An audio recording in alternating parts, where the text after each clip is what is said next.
I did a review of Predator Badlands recently, and some of you disagreed with me. I liked it well enough, I have to say. I gave it a positive review. I enjoyed the movie.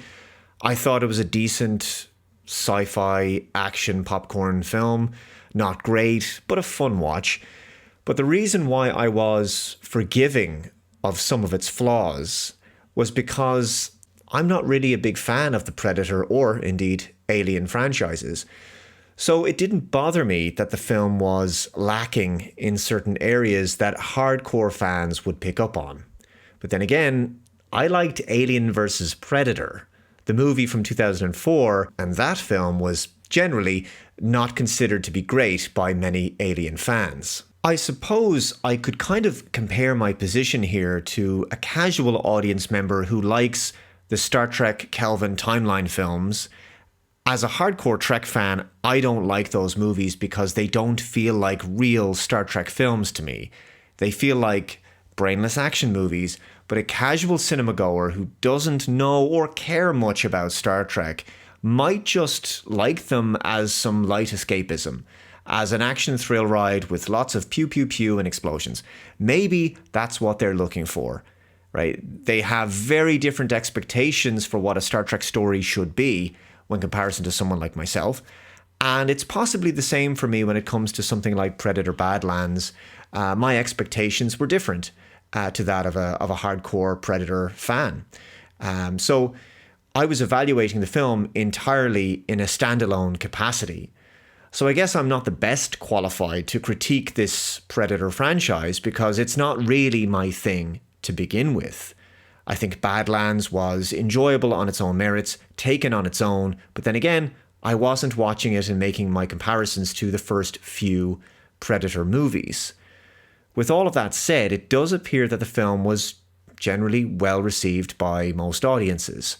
Rotten Tomatoes has a high score of 95%, which I do think is a bit too high. The IMDb score of 7.5 out of 10 I think is in line with my own rating of the film, and Metacritic is a little lower with a user score of 6.1. What this film has going for it from a production perspective is a relatively smaller budget when compared to a lot of other more recent big franchise films.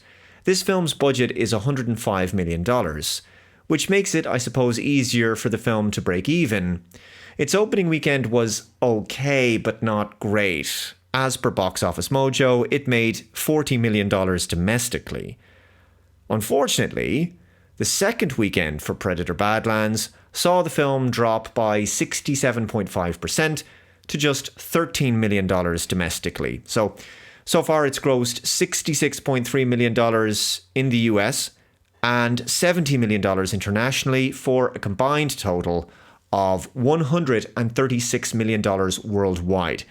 The issue is that the weekend-to-weekend returns will just further decline. While the film has received generally positive reviews, it's worth considering just how much appetite there was for a Predator movie right now. Of the last three live-action Predator movies, Predators from 2010, The Predator from 2018, and Prey from 2022, they didn't exactly blow audiences away. Predators was considered okay, not great. I actually quite liked the film. The Predator was considered poor overall. And Prey was considered decent, but again, nothing special. Off the back of those three recent films, where was another installment likely to stack up in this franchise? And as with many of these action film franchises that began in the 1980s, the original remains the best. The 1987 film starring Arnold Schwarzenegger hasn't been surpassed in terms of cultural impact or just how iconic that film is, how iconic the dialogue was with so many quotable one-liners. It was also just a great horror action sci-fi movie. Much like the Terminator franchise, there's been attempts over the years to recapture that magic, but with limited success. The Alien franchise has been a little more successful, I think. Anyway, that about does it for today's video. I'm going to wrap it up there, guys. Thank you very much for watching. If you haven't already, please subscribe to the channel and make sure to subscribe to my other channel, Computing Forever. I'm making new content over there. It's linked below in the description box. And remember to hit the notification bell to be notified of future updates. I'm looking forward to your thoughts in the comments below. What did you think of Predator Badlands? Do you think there's much of an appetite for another Predator film? And should this film franchise continue? Hit that like button, share this video out there, take care, and I shall see you in the next video. Bye bye.